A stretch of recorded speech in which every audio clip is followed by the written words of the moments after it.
Kuya! Kuya Punsoy! Ba't ano ba yun, tol? Bakit ba nagmamadali ka dyan? Kuya, dumating na si Sir Lazaro. Sabi ko sa'yo pakiramdam ko talaga matitigok na si Mang Vic. Uy, siraulo ka talaga. Ang lakas pa ng boses mo.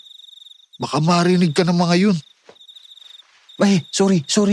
Kasi naman kuya, nag-uusap kanina sina Amado at Mang Arsing. Natataranta sila. Hindi ko gaanong naintindihan lahat kasi nagbubulungan sila Pero ang narinig ko, hirap na raw kumain si Mang Victor. Hindi na raw tinatanggap ng katawang tao niya yung hinain nilang pagkain. Tapos, maya-maya, dumating na si Sir Lazaro. Dumiretso agad dun sa kwarto ni Mang Victor. Halatang natataranta rin. Alam mo, ikaw, napaka-chismoso mo talaga, no? Matanda na rin naman niyang si Ma'am Victor. Saka isa pa, may sakit na yatang iniinda yun. Hindi lang nagsasabi. Ilan linggo ko na rin namang napapansin parang lagi siyang nanghihina. Lalo na kapag umaga. Kaya nga At saka naaamoy ko rin niyang si Mang Victor.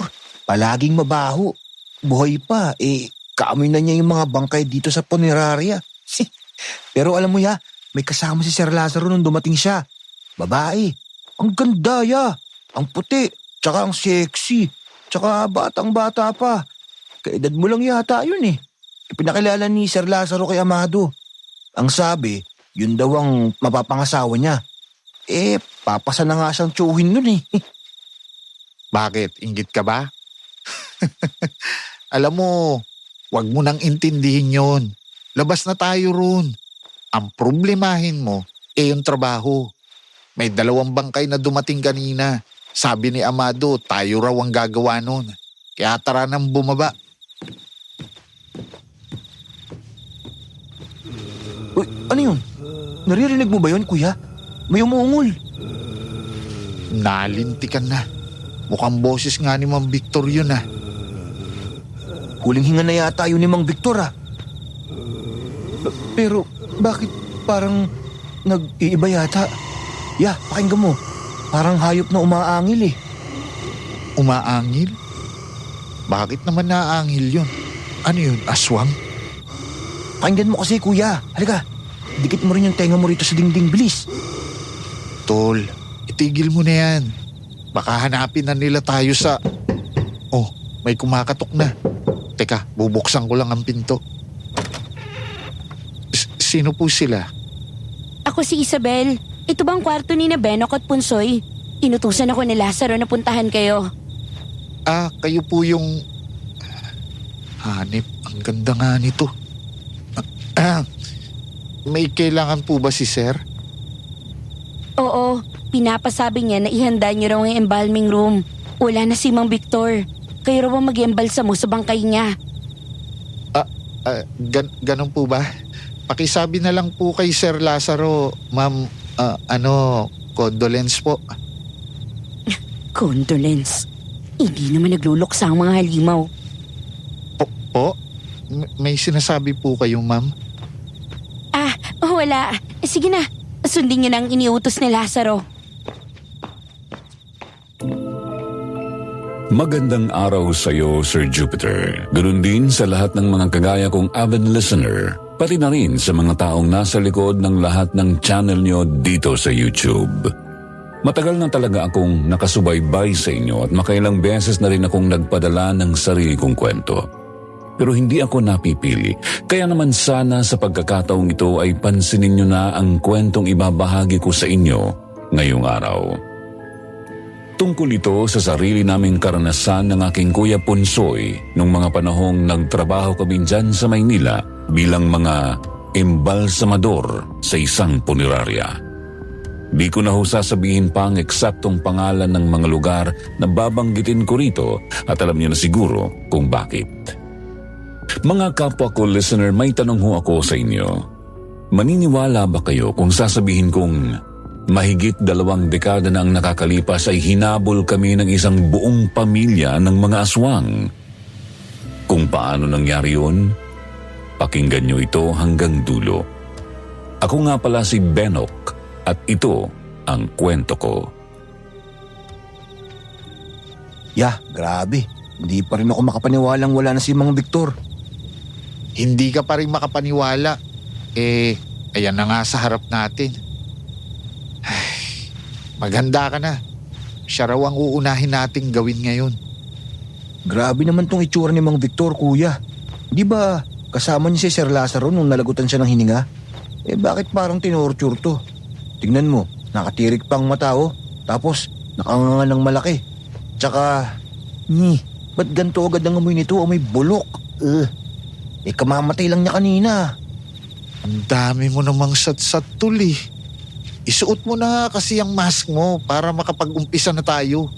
Umpisahan mo na sa pagsasara dyan sa bibig at naaalibadbaran akong tingnan niyang bangkay. Kabilin-bilinan ni Amado, huwag daw gagalawin ng loob ng katawan nito. Ayusin lang daw at wala naman daw silang balak na iburol to. Ha? Bakit naman daw? Abay malay ko, baka tradisyon. Alam mo namang weirdo talaga ang mga yan kahit noon pa. Kuya, ayaw namang sumara nitong bibig ng Mang Victor eh. Bumubuka ulit. Ha? Teka't ako nga ang gagawa. Ayaw ngang sumara, no? Teka. Beno, halika. Silipin mo tong loob ng bibig ni Mang Victor. Parang may nakikita akong nakabara doon sa bandang lalamunan eh. Nakikita mo ba? Oo nga, kuya. Itutok mo nga yung ilaw. O sige, eto na. Ay, putris! Benok, daliri ba ng tao yung nakalawit na yun? Pakiabot nga nun, tol, at huhugutin ko. Bilis. Ito, kuya. Ang buong akala ko dahil ilang buwan na rin kaming nagtatrabaho noon bilang mga embalsamador sa punerarya ni Mang Victor, matibay na ang sikmura ko. Pero nang tuluyang mahugot ni Kuya Ponsoy ang bagay na yun na nakalawit sa lalamunan ng bangkay ng yumao naming amo, daig ko pa ang naglilihing buntis sa biglang pagbaliktad ng sikmura ko. Oo nga. Oo nga, kuya. Daliri nga yan ng tao. Paano napunta yan dyan sa lalamunan ni Mang Victor? Nakakadiri. Wala namang gumalaw dito sa bangkay ni Mang Victor kanina, di ba? Wala. Nakita ko pa nga nung nilagay ni Amado yan dito eh. Hindi ko na inalasan ng tingin yan mula nang ipasok yan dito, kuya. Bakit may daliri? Ewan ko. Talagang napaatras na ako noon palayo sa bangkay ni Mang Victor habang si Kuya Ponsoy ipinagpatuloy ang pagsusuri doon. Matapang kasi talaga ang kuya kong yon. Malakas ang loob at matibay ang sikmura. Pero hindi ko inasahan noon ang sumunod niyang ginawa. Nanlaki na lang ang mata ko nang makita kong hiniwa niya na ang tiyan ng bangkay ng amo namin. Anong ginagawa mo, kuya? Bakit mo... May bumubukol sa tiyan ni Mang Victor, tol. Tingnan mo. Iyak! Kuya, ang baho! Bakit ganito tong laman ng tiyan ni Mang Victor? Bulok na, tol. Kuya, hindi yan laman ni Mang Victor. Mga kinain niya yan. Tignan mo, meron pang mata yan, di ba? Tsaka, tenga ng tao. Ha? Kuya, anong gagawin natin? Tol, mag-ayos ka. Bilisan mo, aalis na tayo rito. Ha? Bakit? Nag-iisip ka ba? Hindi normal na tao itong si Mang Victor, tol. Sigurado ako, pati ang anak niya ganun din. Yari tayo kay Lazaro kapag nalaman niyang alam na natin ang sikreto nila. Hindi sila tao? Ano sila? Mga aswang. Isang buong angkan ng mga aswang ang mga amo nyo. Ha? Halos tumalo ng puso naming pareho ni Kuya Ponsoy nang bigla na lang bumukas ang pintuan ng embalming room. Humakbang papasok si Isabel, ang ipinakilalang mapapangasawa ni Sir Lazaro na panganay na anak naman ng dati naming amo. Ano kayang sasabihin ni Lazaro kapag nalaman niyang may mga taong nakatuklas na sa sikretong matagalang itinatago ng puneraryang to? Ma'am Isabel, patawarin niyo po kami. Hindi po namin sinasadya. Promise, wala kaming pagsasabihan tungkol dito. Huwag niyo lang po kaming papatayin. Hindi ako aswang. Hindi ako kagaya nila. Ha? Pero ikaw yung mapapangasawa ni... Hindi ko rin gustong makasal sa halimaw na yon. Kaya kung ayaw niyong isumbong ko kayo, isama niyo ako. Isama? Anong ibig mo sabihin? Tatakas kayo, di ba? Isama niyo ako. Kahit saan. Basta malayo lang ako sa lugar na to. Dahil kung hindi, sisiguraduhin kong hindi rin kayo makakatakas. Pare-pareho tayo magdudusa sa kamay ng mga Sige na. Sige na, isasama ka na namin. Manahimik ka lang. Sigurado ka ba, kuya? May pagpipilian pa ba tayo? Kailangan makaalis na tayo bago pa tayo abutan dito ng mga aswang na yan. Kaya halika na. Huwag kayong mag-alala. Malapit na mag-umaga. Tulog ang mga aswang ngayon. Makakakilos tayo na maayos. Sumunod kayo sa akin. Sumunod kami kay Isabel. Sobrang lakas ng kalabog ng dibdib naming pareho ni Kuya Ponsoy ng mga sandaling yun. Hindi ko alam kung tama ba na nagtiwala kami sa babae. Napalunok ako nang habang naglalakad kami pabalik sa kwarto namin ay nakasalubong namin si Amado. Saan ang punta ninyo? Nabaling ang tingin nito bigla kay Isabel. Nagtataka ang ekspresyon ng mukha pero hindi doon natuon ang atensyon ko kundi sa hawak nitong stainless na palanggana na natatakpan ng katsa. Hindi ko naiwasang hindi mapansin ang kulay pulang likido na unti-unting bumabasa doon sa katsa. Dugo yun. Alam kong dugo yun. May iuutos lang ako sa dalawang to sandali. Inayos kong kwarto namin ni Lazaro dahil gusto ko siyang sorpresahin pagbalik niya doon maya-maya. Gusto kong pagaanin ang loob niya kaya huwag kang maingay, Amado. Baka masira ang sorpresa ko sa amo mo. Pero may inuutos sa kanila ang si boss, di ba? Hindi pa naman nila nasisimulan. Tsaka sabi ko nga, saglit lang naman kami, di ba? Nakikipagtagisan ng titig si Isabel kay Amado. Kami ni Kuya Ponsoy ng mga sandaling yun tahimik lang sa isang tabi. Ramdam na ramdam kong namamawis na ang kilikili ko sa takot. Kulang na nga lang ay mga talako sa harapan nila. Buti na lang at medyo madilim yung hallway papunta sa kwarto namin. Ang totoo, halos kabuuan yata ng punerarya. Madilim. Kakaunti lang ang ilaw sa paligid at palaging saradong-sarado ang buong lugar. Nang una kaming dumating ni Kuya doon, nahirapan din talaga kaming mag-adjust. Nawirduhan kami sa lugar pero kalaunan, nasanay na rin naman kaming kumikilos sa dilim. Amado! Oh, bakit mangarsing? Kanina pa hinihintay ni Lazaro yung dala mo. Dali mo sa dating kwarto ni Sir Victor. Nandun siya ngayon. Bilisan mo at mukhang mainit ang ulo niya. Inaantok na rin ako. Malapit nang lumiwanag. Sige, susunod na ako ron. Ikaw nang bahala. Sige Isabel, mauna na ako. Gawin nyo na kung anong gagawin nyo.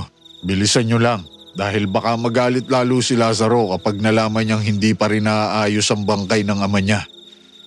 Ako nang bahala dito, Amado. Magpahinga ka na rin. Hindi mo naman gugustuhin sumikit ang araw. Namulat pa yung mga mata mo, hindi ba? Sa sobrang lutang ng isip ko noon, Sir Jupiter, hindi ko na alam kung papaanong sa isang iglap. Natagpuan na lang naming magkapatid ang mga sarili namin na tumatakbo papunta sa terminal ng bus kasama ang babaeng si Isabel. Kaunting gamit lang ang nadala namin sa sobrang pagmamadaling makatakas mula sa lugar na yon. Pati na rin yung perang ninakaw daw ni Isabel sa kaha ng punerarya. Malaki-laki rin ang halagang yun. Hindi namin alam kung paano niyon nagawang makuha pero sa totoo lang ay wala na kaming pakialam ni Kuya Ponsoy doon. Oh, paano? Saan tayo pupunta? Teka, huwag mong sabihing sasama ka pa sa amin. Nakatakas ka na sa kamay ni na Lazaro. Pwede namang maghiwalay-hiwalay na tayo dito sa terminal. Total, may pera ka naman eh. Umuwi ka na sa pamilya mo o kaya magpunta ka sa ibang lugar. Basta, kanya-kanya na tayo rito. Wala akong ibang mapupuntahan. Wala akong pamilya at hindi rin ako pwedeng bumalik sa pinanggalingan ko. Hindi ko rin kabisado itong Maynila at sigurado ako matutunto na agad ako ni Lazaro dito. Kailangan niyo akong isama. Hindi niyo ako pwedeng iwan dito. Ano? Mapapahama kami magkapatid niyan dahil sa'yo. Isa pa, hindi kami sanay na may kasamang babae. Sige, edi wag niyo akong isama. Pwede naman akong bumalik sa poder ni Lazaro at sasabihin ko nakatakas lang ako ng tangay niyo ko. Pati na rin tong pera ng punerarya. Ba't talagang maldita ka rin no? Gagawin mo pa kaming kriminal, ikaw naman tong kusang sumama sa amin. Tama na yan, tol. Wala na tayong magagawa. Mukhang mula ngayon, kargo na natin yang si Isabel. Pero kuya, Isa pa, kung magtatago tayo, mapapakinabangan natin yung perang hawak niya. Nandito na rin naman tayo sa sitwasyong to. Lubusin na natin. Ay, mabuti pa tong kuya mo, Benok. Marunong mag-isip. Pero bago yun, kailangan mo munang sabihin sa amin, Isabel, kung sino ka at kung ano talagang koneksyon mo kina Lazaro. Hindi ka namin kilala, kaya hirap kaming magtiwala sa'yo. Yun totoo ang gusto kong malaman. Huwag ka sanang magsisinungaling dahil kung hindi, bahala ka na sa buhay mo. Sige, isasabihin ko sa inyo lahat kapag nasa biyahe na tayo. Huwag kayong mag-alala. Ayan na ang bus. Sumakay na muna tayo at baka mawalan tayo ng upuan. Napailing na lang ako nang si Isabel pa ang maunang sumakay nun sa bus. Doon pa lang may pakiramdam na ako na hindi magandang ideya na isama namin siya. Isa siyang malaking trouble. Pero gaya nga ng sinabi ni Kuya Ponsoy noon, wala na kaming magagawa kaya naman hindi na rin ako nagreklamo pa. Isinama namin siya hanggang doon sa probinsyang kinalakihan namin ni Kuya Ponsoy. Sa totoo lang ay maayos naman talaga ang pamumuhay namin doon bago kami nagpuntang Maynila. Nagkasundo lang talaga kaming magkapatid na makipagsapalaran dahil gusto naming makatikim naman ng ibang klase ng pamumuhay. Gusto naming umasenso pero di namin inasahang isa lang palang malaking miskonsepsyon sa mga gaya naming taga-probinsya ang ganung paniniwala. Mahirap pala talagang umasenso sa Maynila tapos yun nga, naharap pa kami sa isang problema. Nandito na tayo. Ito yun sa inyo? Nasa gitna pala kayo ng bukid, no? Tapos wala kayong mga kapitbahay. Ang layo niyo sa Kabiasnan. Kaya pala ang tagal na naging biyahe natin. Ha? Bakit? Nagsisisi ka na bang sumama ka sa amin pa uwi rito? Sabi ko naman sa'yo dapat humiwalay ka na lang sa amin ni Kuya. Ang ganda. Ang ganda dito sa inyo. Bigla na lang nagtatakbo si Isabel sa gitna ng daan na parang batang ngayon lang nakarating sa isang paraiso. Ninamnam niya ang simoy ng hangin habang nakangiting nakatingala sa langit at ipinikit pa ang kanyang mga mata. Hindi ko makalimutan kung paano ako natulala nun sa ganda ni Isabel. Dahil ng mga sandaling yon ay biglang naglaho yung masungit at matapang na aura niya na unang tumatak sa akin. Mula nang ipakilala siya ni Lazaro bilang mapapangasawa. Ang nakita ko ng mga oras na yon ay isang normal at masayahing babae na malaya at parabang sabik na sabik sa normal na buhay.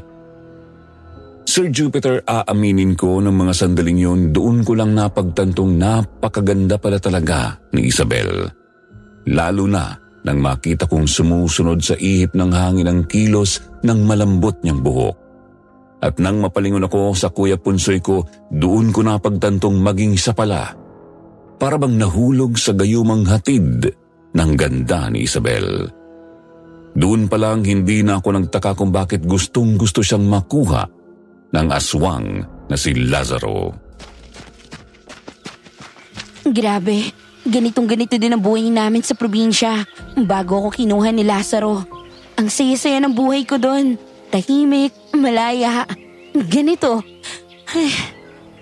Bakit ka kasi sumama kay Lazaro? Alam mo naman palang aswang yun. Sumama? Nag-iisip ka ba?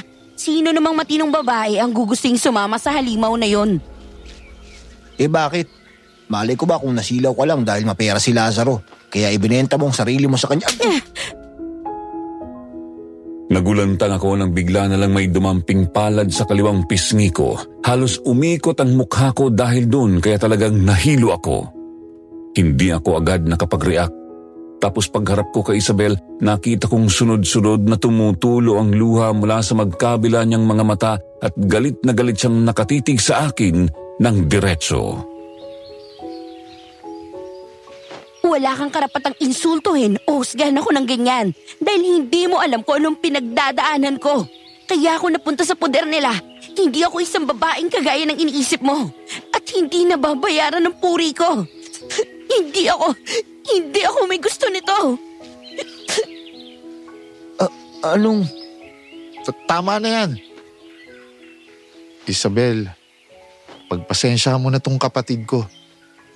Matabil lang ang dila niya dahil hindi ka pa namin gaanong kilala. Pasensya ka na. Tol, humingi ka ng tawad kay Isabel. Ano? Bakit naman? Sige na, mali ang sinabi mo sa kanya kaya mag-sorry ka. Sorry na, Isabel. Hindi ko naman sinasadyang sabihin yun. Inaasar lang naman kita eh. Aba, tignan mo nga ang babaeng yan, kuya oh. Nagsasorry na nga yung tao, siya pa yung matapang. Nakakarindi naman kayong dalawa. Puro kayo bangayan. Alam nyo, ang mabuti pa, pumasok na muna tayo doon sa kubo at gusto ko nang magpahinga. Pagod ako sa biyahe. Iiling-iling na lang ako nung sumunod ako kay kuya papasok sa loob ng kubo namin. Halos mag-iisang taon na rin mula nung iwanan namin yun para magpuntang Maynila. Pero halos wala pa rin yung pinagbago. Malinis at maayos pa rin ang kubo gaya ng inaasahan namin. Iniwan kasi namin yon sa pangangalaga ni Nana Marcela, ang matalik na kaibigan ng yumao naming lola na siyang tumayo na ring guardian namin ni Kuya Punsoy noong maulila kami. Iiwan ko na muna kayo rito. Pupunta lang ako sa kubo ni Nana Marcela para ipaalam na umuwi tayo. Baka kasi magulat siya kapag inabutan niya tayo rito eh. Maghahanap na rin ako ng pang-almusal para makakain tayo habang nagpapahinga. Pupunta ka ba sa sakahan, kuya? Oo, titingnan ko rin kung may maganda bang pwesto ron para mapagtayuan natin ng panibagong kubo. Bagong kubo? Bakit? Ano problema dito sa kubo nyo? Maganda naman ah. Saktong-sakto naman ang laki. Pero hindi tayo ligtas dito, Isabel. Kapag natuntun tayo ng mga humahabol sa atin, sigurado akong madali lang nila tayong mapapasok dito. Hindi naman na siguro nila tayo mahahabol dito, hindi ba? Mga aswang sila, Isabel. Ikaw ang nagsabi sa amin yan, hindi ba? Ang mga kagaya nila, maraming pwedeng gawing paraan para matuntun ang mga taong hinahanap nila. Kalatang lahi nila sa iba't ibang panig ng Pilipinas. Marami silang pwedeng mapagtanungan. Lalo na at tayong mga tao. Meron tayong mga amoy na pwede nilang tandaan. Paano ka naman makakasiguradong hindi nila tayo matutuntun doon sa lilipatan nating kubo? Meron kaming sakahan ng bawang, Isabel. Doon binabalak na magtayo ni Kuya Ponsoy ng panibagong kubo. Sakahan ng bawang? Oo. Alam mo naman sigurong isa yun sa mga pinakamabisang pangontra sa aswang, di ba? Ganun ba? Napansin ko lang, ang dami mo walang alam tungkol sa mga aswang. Kahit nung sinabi ko sa inyo tungkol sa pagiging aswang ng pamilya ni Lazaro, hindi kayo nagdalawang isip na maniwala sa akin. Kahit pa may ebidensya hindi naman normal sa mga tao na basta-basta nalang maniwala sa ganun.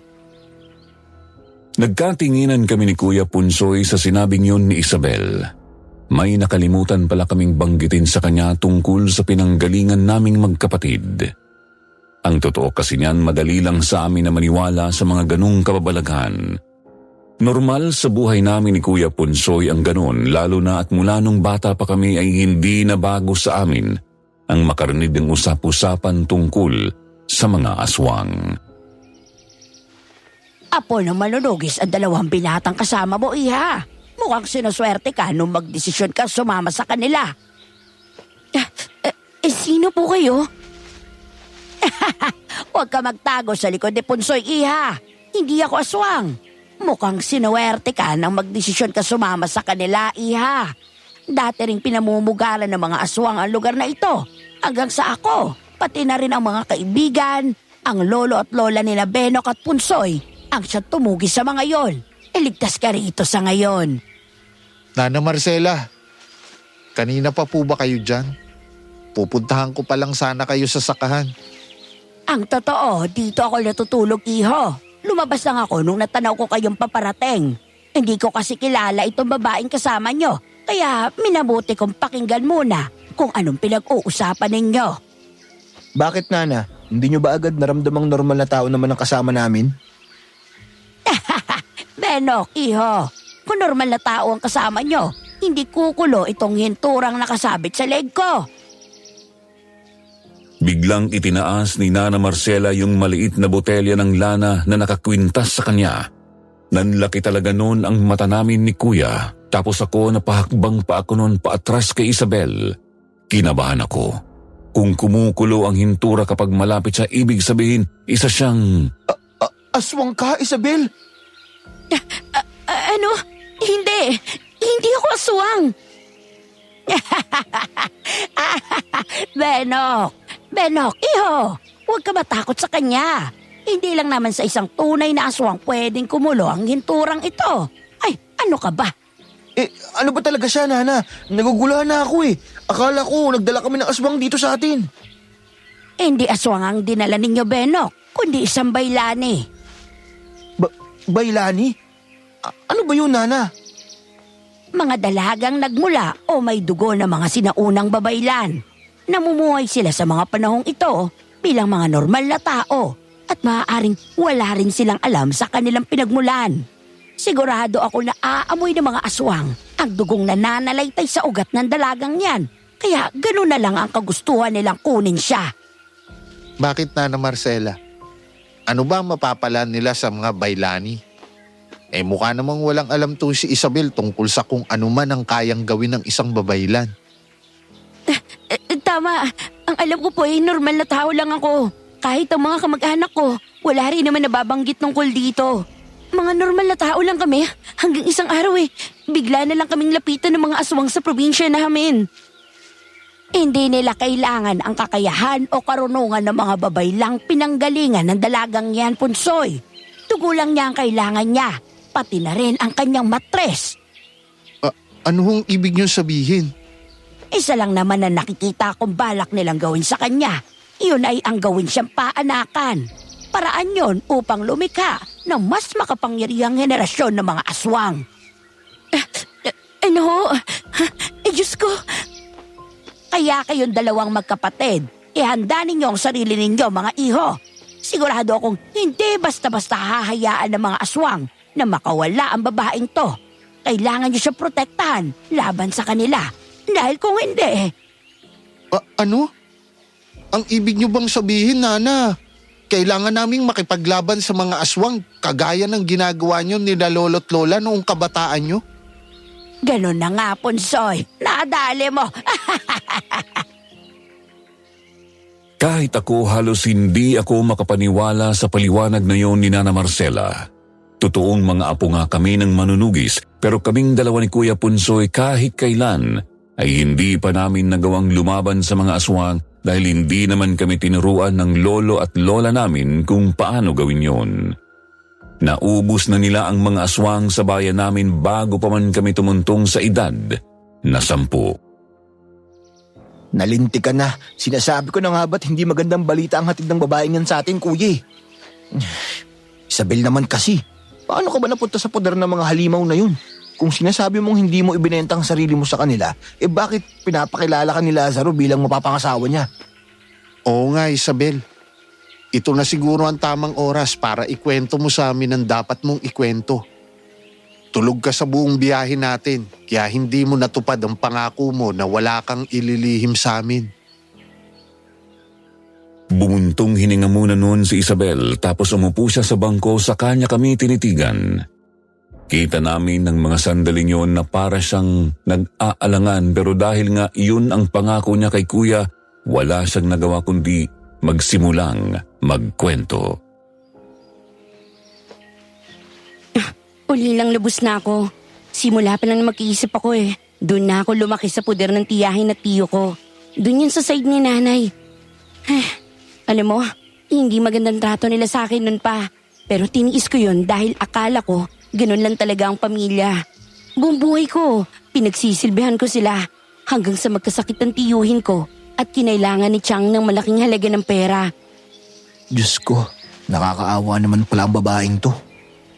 Hindi ko alam na ng mga panahong yun pala, tinitiktakan na ako ni Lazaro at yun na nakita niyang oportunidad para makapasok siya sa buhay namin. Nilapitan niya ang Chang at pagkatapos ay siyang kusang nag-alok na pahiramin kami ng pera para sa pagpapa-opera ni Tiyo. At syempre, pumayag naman si Chang. Wala kaming kaalam-alam na doon na pala magsisimula ang kalbaryo ko. Mukhang alam ko na kung saan papunta yung kwento mo. Oo, malamang. Tama ang iniisip mo, Punsoy. Nalubog si Chang sa utang kay Lazaro. Sa madaling sabi, ako ang hiningin pambayad utang nang walang hiyang yun at hindi man lang nadalawang isip si Chang na pumayag. Yun ang dahilan kaya napunta ako sa kamay ni Lazaro. Diyos ko, kaawa-awa kang bata, Isabel. Natulala kaming lahat pagkatapos magkwento ni Isabel. Lahat kami naapektuhan sa kwento niya pero lalong-lalo na ang Kuya Punsoy. Nakita ko pa na nagtagis ang bagang niya ng mga sandaling yun tapos lumapit siya kay Isabel at niyakap ang dalaga. Huwag kang mag-alala, Isabel. Nandito ka na sa amin ngayon. Hindi namin hahayaang masaktan ka. Lalong-lalo na ang makuha ka ulit ni Lazaro. Salamat. Salamat sa iyo, Punsoy. Salamat sa inyo. Asos, alam ko na kung anong kasunod na ito eh. Po? Wala.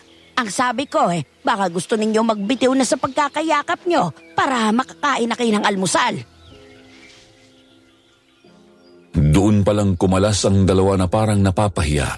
Namumula pa ang mga mukha nila na akala mo'y bagong hinog na kamatis.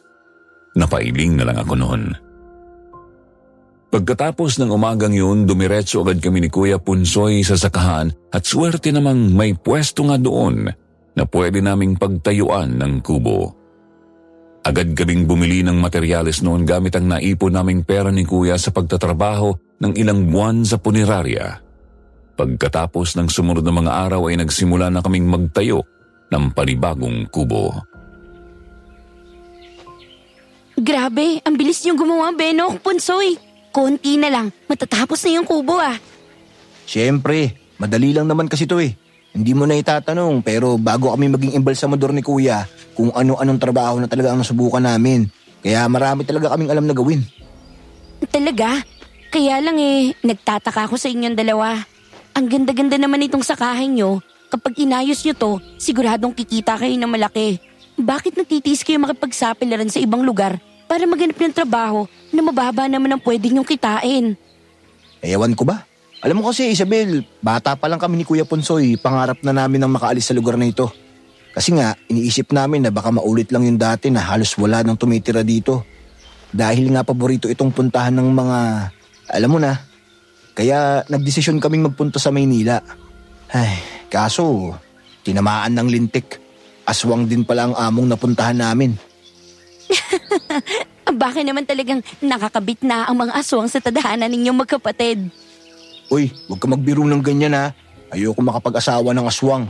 Sayang naman ang gandang lalaki ko kung aswang lang pala ang itinadhana sa akin. Sus, ang yabang neto. Hindi naman yun ang ibig kong sabihin. Nagbibiro lang ako. Marunong ka na rin pala magbiro ngayon Parang noong una lang ang sungit-sungit mo sa akin. Sorry na nga, di ba? Ito naman, bumabawi na nga yung tao, uungkatin pa. Naging maayos na rin ang pakikitungo ko kay Isabel pagkatapos kong malaman ang dahilan kung bakit siya napunta kay Lazaro. Sino ba naman kasi ang hindi maaantig ang puso sa kwento niyang yon, hindi ba? Kaya naman gaya ni Kuya Punsoy, nangako ako nun sa sarili ko. Natutulong akong protektahan siya habang nasa poder namin siya. Kuya, ayan tapos na rin sa wakas. Ang ganda ng pagkakatayo natin nitong kubo. Parang mas matibay pa to doon sa luma. Oo nga tol. At least ngayon kahit papano mas kampante ako. Lalo na't nakapalibot na dito ang mga tanim nating bawang. Grabe, hindi ko akalaing ganito kabilis niyo matatapos to. Ang ganda. Sabi ko naman sa'yo, di ba? Marami na kaming dinaan ng trabaho ni Kuya bago pa kami naging embalsamador. Wala yan sa amin. Pero umpisa pa lang yan. Hindi lang dapat itong kubo ang askasuhin natin. Sa mga susunod na araw, ito namang sakahan ng pagtutuunan natin ng pansin. Lalo na't marami na rin akong nakausap na tindera doon sa palengke na gustong umangkat mula sa atin. Uy, tutulong ako ah. Ayoko namang umistambay lang dito sa kubo lagi. Sigurado ka ba, Isabel? Mabigat ang trabaho sa bukid, ha? Huwag mo akong maliitin, Benok. Sanay din ako sa gawaing bukid bago pa man nangyari ang lahat ng to, no? Hayaan mo na siya, tol. Ayos na rin yon para hindi maburyong yang si Isabel dito sa atin. Mas maganda rin kung tulong-tulong tayo. Doon na nagsimula ang mga araw na inakala naming magiging normal na ang lahat. Tumira kami sa bagong tayong kubo sa gitna ng sakahan ng bawang. Maganda ang simoy ng hangin doon. Tahimik at parabang ligtas na ligtas kami mula sa panganib na maaaring idulot ng mga aswang. Kaya naman nakampante kaming magkapatid. Tulong-tulong kaming tatlo sa lahat ng gawain para na kaming isang buong pamilya kung titingnan. Kasama na rin si Nana Marcela. Ang gaganda ng mga pananim niyo rito. Ang galing mag-alaga ni Nana Marcela, no? Talaga bang siya lang mag-isang nag-intindi nito nung nasa Manila pa kayo? Hindi naman. Kung minsan, umuupa rin si Nana Marcela ng mga makakatulong niya rito mula sa mga padala namin ni Kuya. Pero talagang magaling mag-alaga ng mga pananim yun. Buong buhay niya, puro pagsasaka ng ginagawa nila. Pati na rin ni na lolo't lola noon.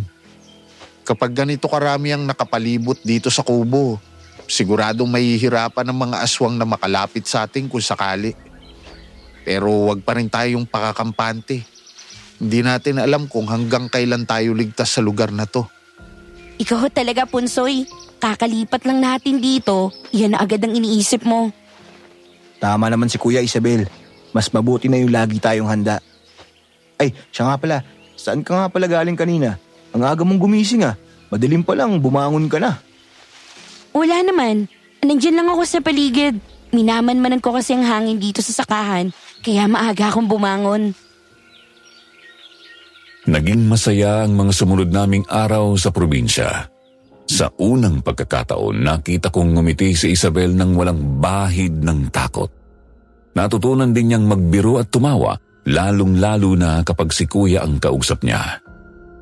Sir Jupiter, alam kong ng mga panahong yun, nagkakamabutihan na silang dalawa. Kitang-kita sa mga mata nila na gusto nila ang isa't isa. Sa isip ko, mas mabuti na rin siguro yun. Mas mabuting kay Kuya na lang mapunta si Isabel kaysa naman makuha siya ni Lazaro. Ang buong akala ko, yun na ang magiging simula ng panibago niyang buhay sa piling namin. Pero, mali pala ako. Punsoy! Benok! Isabel! Nana Marcela, bakit ho kayo hingal na hingal? Nang, may nangyari ho ba? Mga iho, may patay na natagpuan kanina madaling araw sa labas ng baryo. Kinilitan sa leeg, pinutulan ng dila, at bukod dun wak-wak din ang mga dibdib nila at nawawala ang mga puso. Ang sabi ni Maring Pining, pangalawa na raw ito. Yun ang unang bangkay, akala raw nila biktima lang ng kawatan dahil hindi naman ganun kalala ang tinamong sugat. Isang saksak lang sa dibdib. Pero itong pangalawa, nako, malaki ang hinala ng mga taga dito na aswang ang may gawa dahil nga sa mga nawawalang laman loob. Diyos ko, talaga po, Nana Marcela? Nana, sa palagay niyo po ba ang gumawa nun mga aswang? May aswang na naman dito sa lugar natin? Sa palagay ko'y gano'n na nga, iho. Ibig sabihin, natuntun na nila tayo. Yun ang kinatatakutan ko, Punsoy. Pero hindi pa tayo sigurado kung anong klaseng aswang ba ang pumapatay dito sa ngayon. Kuya, kung si Lazaro nga ang may gawa nito, siguradong si Isabel ang pakay nila. Siguradong hindi siya titigil hanggat hindi siya nababawi. Anong gagawin natin ngayon? Aalis ba ulit tayo rito? Ayoko na. Maganda lang ang buhay natin dito. Baka naman hindi mga aswang ang may gawa nun. Baka nagkakamali lang tayo. Huwag tayo magpanik agad. Ramdam ko ang panginginig ng boses ni Isabel habang sinasabi niya yon. Parang bumalik lahat ng bangungot na pilit na niyang kinalimutan. At ako man, bigla na lang akong kinabahan. Matanda na si Nana Marcela para lumaban pa sa mga aswang at wala kaming alam ni Kuya sa bagay na yon, maliban na lang kung pag-aaralan namin kung paano. Kuya, kailangan nating maghanda. Huwag na tayo maghintay pa na pasukin nila tayo dito. Mas maganda siguro kung matututo tayong lumaban sa kanila, gaya ng ginagawa noon ni na lolo't lola. Tama ka. Kailangan nating matutong lumaban. Lumaban? Ibig sabihin, magiging manunugis din kayo? Ganun na nga, Isabel. Pero hindi ba ayaw niyong sundan ang yapak ng lolo at lola niyo? Wala na rin naman tayong ibang pagpipilian, Isabel. Hindi ka namin mapoprotektahan kung hindi namin to gagawin. Alam kong yun din ang gusto ni Kuya. Di ba, ya? Tama ka, Benok. Huwag ka nang matakot, Isabel. Nandito lang kami. Hindi ko kayo pababayaan. Apo kayo ng mga manunugis, tandaan niyo yan. Kahit hindi kayo naturuan ng mga lolo at lola niyo, nasa dugo niyo pa rin ang tapang at galing nila. Ako mismo ang gagabay sa inyo. Hindi ko akalaing dito rin palang bagsak natin, Kuya. Siguro nga, ito na ang itinadhana sa atin. Baka talagang ipinanganak tayo para sumunod sa yapak nila lolo't lola. Noon ko pa kayo kinukumbinse na ipagpatuloy ninyo ang ginagawa noon ng inyong mga lolo at lola. Pero sadyang ayaw nyo dahil kakoy gusto nyo ng tahimik na buhay. Pero mga iho, hindi kailanman magiging tahimik ang buhay nating lahat kung hindi kayo lalaban. Mas malalagay lang kayo sa delikado, lalong-lalo na at kasama ninyo itong si Isabel. Kailangan niya ng proteksyon. Hindi lang basta buhay ang pinaglalaban natin dito, kundi ang kinabukasan niya. Sige, Nana. Turuan nyo kami. Kahit anong kailangan namin gawin, gagawin namin para protektahan si Isabel. Kita ko noon ang determinasyon sa mga salita ni Kuya Ponsoy, pero maging ako ay ganun din ang nararamdaman. Nung mga panahong yon, parang wala na kaming naging pakialam sa kung ano ba ang gusto naming buhay noon. Basta ang nasa isip lang naming magkapatid, mailigtas si Isabel sa kamay ng mga aswang na humahabol sa kanya. Hindi naging madali ang mga sumunod na araw namin, Sir Jupiter. Gaya ng ipinangako ni Nana Marcela, siya mismo ang nagsimulang magturo sa amin ni Kuya Ponsoy kung paano lumaban at protektahan ang sarili laban sa mga aswang. Doon ko lang napagtantong hindi pala biro ang pagiging apo ng mga manunugis o ang maging mga manunugis mismo. Sa unang umaga ng pagsasanay, dinala kami ni Nana Marcela sa bakuran. Bitbit niya ang isang sakong puno ng mga kakaibang gamit, mga kahoy na krus, sibat na yari sa kawayan, bote ng lana, buntot ng pagi at sandamukal na mga bawang mula sa aming sakahan. Nakakapanibago kasi sanay lang ako na makakita ng mga ganitong bagay bilang simpleng pananim o sangkap pangluto. Pero sa kamay ni Nana Marcela para silang naging mga sandata sa giyera. Hala, sige! Kumanda na kayong dalawa, Benok, Punsoy! Itayo ninyo itong bambante sa gitna at ito ang gagamitin natin sa pagsasanay. Isipin ninyo, isa itong aswang. Nakakatakot naman ang itsura niyan, Nana. Kayo ba ang gumawa niyan? Abay, sino pa ba? Mas malala pa riyan ang itsura ng mga aktual na aswang na pwede ninyo makaharap. Kaya umayos ka na. Ipinapwesto ni Nana Marcela sa gitna ng malawak na pwesto namin ang bambanti o mas kilala ng iba sa tawag na scarecrow. Pinapilan niya kami ni Kuya. Unang ipinakita ni Nana ang paggamit ng sibat, kung paano yun hawakan ng tama, paano ito itarak at kung paano ito gamitin sa mga kalaban mula sa malayo. Si Kuya Punsoy ang unang pinasubok niya. Gaya ng inaasahan, mabilis niyang nakuha ang tamang porma. Malakas ang braso ni Kuya at matibay ang katawan, kaya't halos isang tira lang, bumagsak agad ang bambante. Ako ang medyo natagalan. Nakailang subok pa ako bago ko tuluyang naibaon ng maayos ang sibat sa katawan nun. Ay, salamat. Nakaisa rin. Magaling, Benok. Sige, isa pa at nang lalong masanay ang braso mo. Sabi ko na nga ba't kaya mo rin yun, Benok eh. Ayos yan, tol. Sige, subukan pa natin ulit. Agad-agad, kuya. Hindi ba pwedeng pahinga muna? Hindi pwede. Hindi mo yan po pwedeng sabihin kapag nasa gitna ka na ng labanan. Ano pang hinihintay mo? Hala, tumayo ka na at magsimula kang ulit. Sunod kaming tinuruan ni Nana Marcela kung paano gumamit ng bawang at krus bilang panangga. Minsan bigla na lang siyang susugod hawak ang isang patpat at kailangan naming harangin gamit ang krus o ipukol ang bawang sa tamang timing.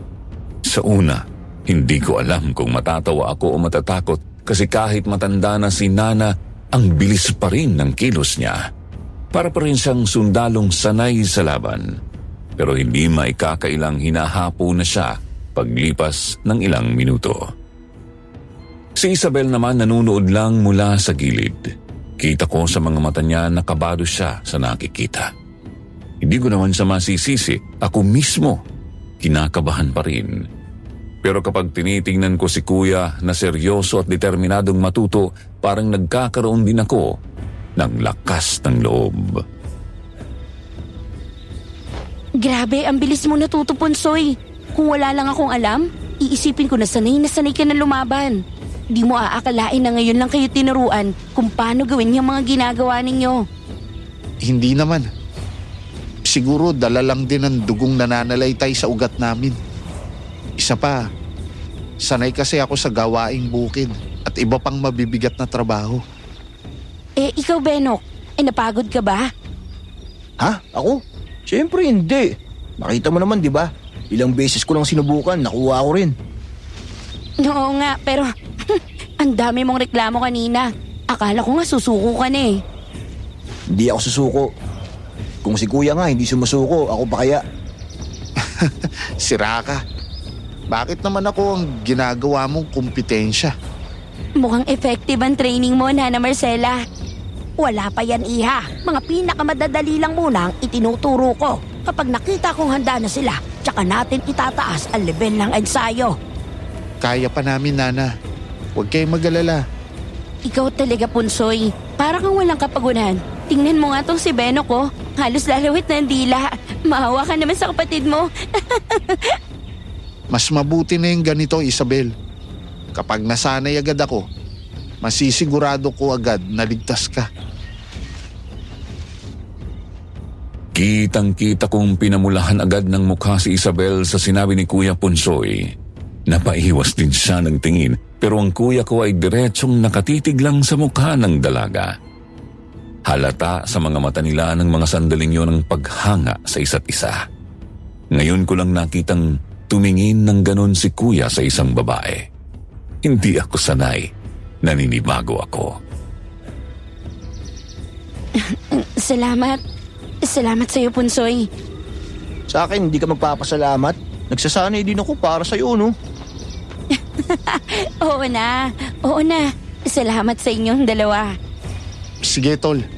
Ikaw na muna ang sumubok ulit. Tingnan natin kung natutunan mo talaga.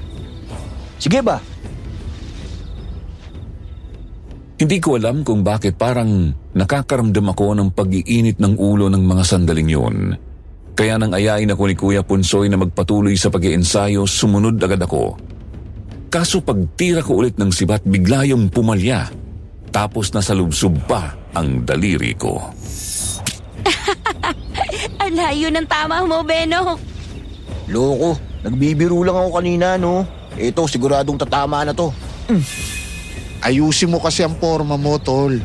Huwag kang padalos-dalos. Isabel, pwede mo bang hawakan tong sibat? Ipapakita ko lang kay Benok kung paano ang tamang forma.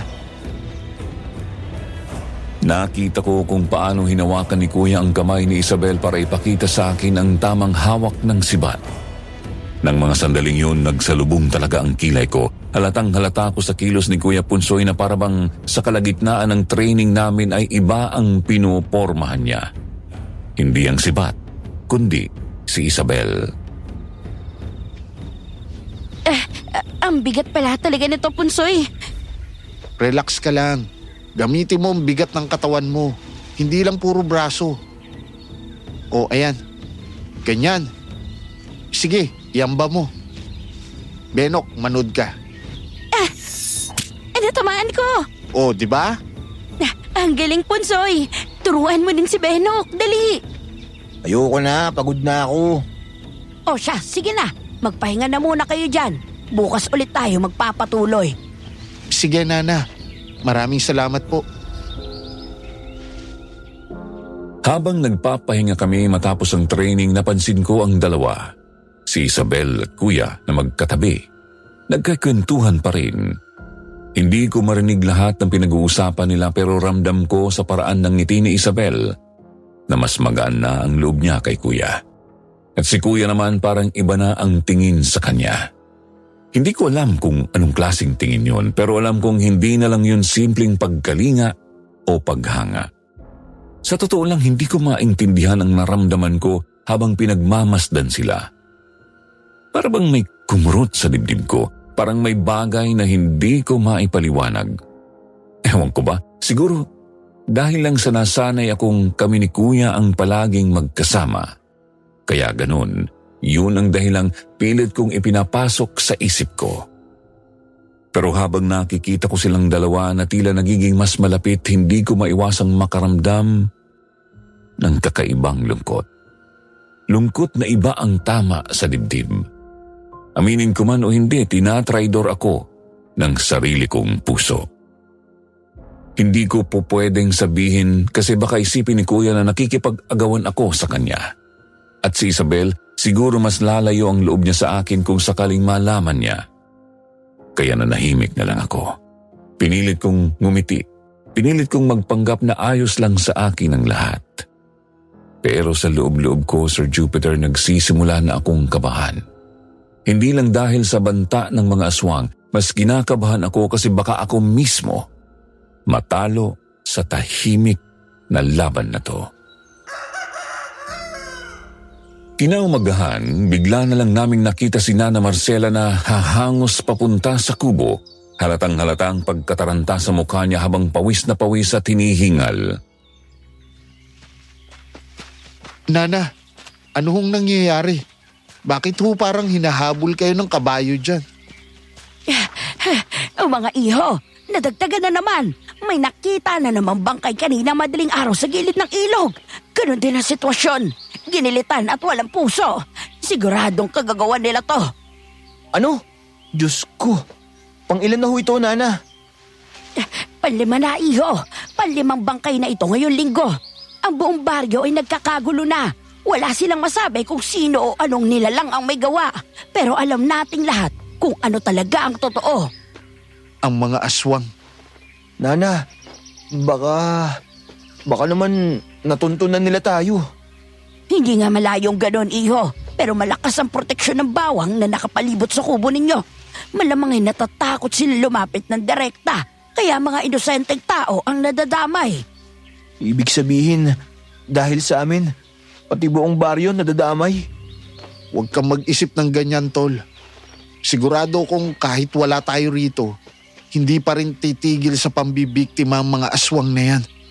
Kaya nga pinipilit kong sanayin kayo. Hindi pwede natatambay lang tayo rito at aasa sa pagtatago sa likod ng sakahan. Darating ang araw na makakahanap sila ng paraan para makalapit sa inyo. At kapag dumating yon hindi na natin masisigurado ang kaligtasan natin. Kuya, naisip ko lang, umalis kaya ulit tayo rito. Magtago tayo sa ibang lugar. Total, hindi pa naman natin nagagalaw ang pera ni Isabel. Hindi pa sapat ang pag-iensayo natin, baka mapahamak siya. Hindi tayo aalis, Tol. Kahit saan pa tayo tumakbo, matutunton nila tayo. Pero huwag kang mag-alala. Hindi ko hahayaang madampian man lang nila kahit ang dulo ng daliri ni Isabel. Tama si Punsoy. Dito na rin ang pinakamalakas na depensa natin. Ang sakahan ng bawang ang nagbibigay proteksyon hindi lang sa inyo, kundi pati na rin sa dalagang kasama ninyo. Ewan ko, kuya. Hindi ko alam kung tama bang manatili tayo rito. Ang dami nang nadadamay na tao eh. Kaya nga kailangan nating lumaban. Tahimik lang si Isabel mula sa isang sulok. Nakaupo siya sa bangko, nakayuko at hindi sumasabat sa usapan. Para bang may iniisip siyang malalim o baka ayaw niya lang na magkomento. Hindi ko rin alam kung takot siya o may iba pang dahilan. Basta ang alam ko, ramdam kong mabigat din ang loob niya habang pinapakinggan ang palitan namin ng usapan ni Nana Marcela at Kuya Punsoy. Lumipas ang mga araw pero hindi nawala sa isip ko ang balitang ibinahagi ni Nana. Tuwing gabi iniisip ko kung darating ba ang oras na biglang lalampas ang mga aswang sa mga tanim naming bawang at diretsong papasukin kami sa kubo. Dahil doon parang halos hindi na nga ako makatulog pero higit pa sa takot, may isa pang bagay na hindi ko maalis sa isip ko.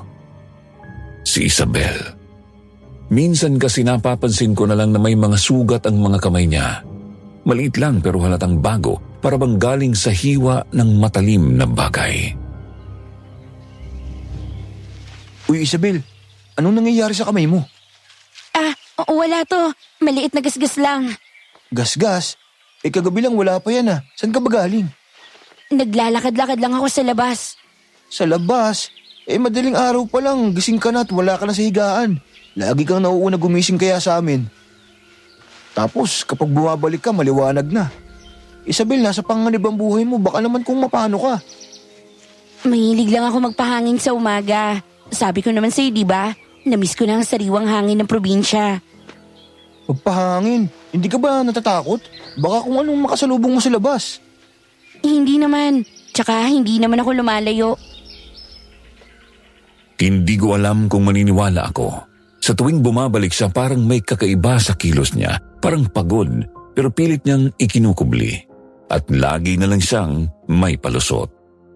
Kinabukasan gano'n na naman ang nangyari. Pagmulat ko, wala na siya sa higaan. Kuya, gising ka na? Si Isabel, wala na naman. Maaga na naman umalis. Hayaan mo na. Baka nga gusto lang niyang magpahangin, gaya ng sabi niya. Pero kuya, hindi ka ba nagtataka? Laging ganun. Tapos may mga sugat na hindi niya rin maipaliwanag. Kinakabahan ako sa kanya eh. Paano kung bigla na lang siyang matuntun ng mga aswang na humahabol sa kanya? Pinagsabihan ko na siya pero hindi siya nakikinig. Hayaan mo, kakausapin ko na lang siya. Mabuti pa nga. Baka sakaling sa'yo makinig siya. Nag-aalala ko sa kanya kuya eh. Alam naman nating nasa panganib ang buhay niya, di ba? Hindi na ako sinagot ni Kuya. Pero alam kong maging siya, nagtataka na rin sa ikinikilos ni Isabel. Ng mga panahong yon, hindi ko alam kung nagiging paranoid lang ba talaga ako o talagang may itinatago si Isabel. Isang hating gabi nang bigla na lang akong maalimpungatan sa mahimbing na pagkakatulog pagkatapos kong makarinig ng mga kaluskos na nanggagaling sa labas ng kubo. Napabalikwas agad ako ng bangon at agad na dinampot ang itak na palagi kong katabi sa higaan magmula nang umuwi kami ng probinsya. Lumingon ako sa higaan ni Kuya Punsoy at nakita kong tulog na tulog siya. Pero paglingon ko naman sa higaan ni Isabel, nagulat ako nang makitang wala siya doon. Kuya si Isabel, wala sa higaan. Ha?